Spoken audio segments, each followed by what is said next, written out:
Alright, we're doing the bow and arrow. This time we're adding a hip hinge to work your leg muscles. You're going to feel this in the front of your thighs, also your glutes, probably also the back of your thighs.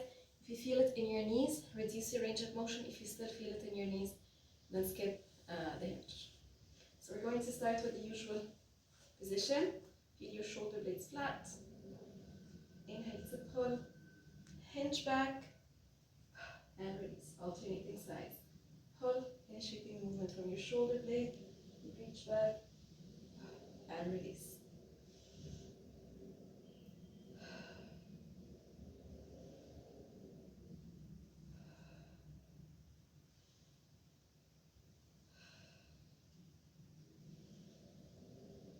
Keep the chest open. Remember to start the movement from the shoulder blades.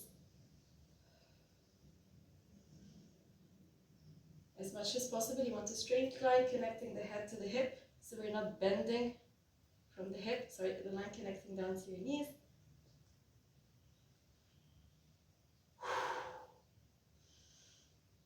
And make sure you're not arching your back. One more on each side. Reach back and back to your starting position. Last one. Reach back, back to your starting position, and release.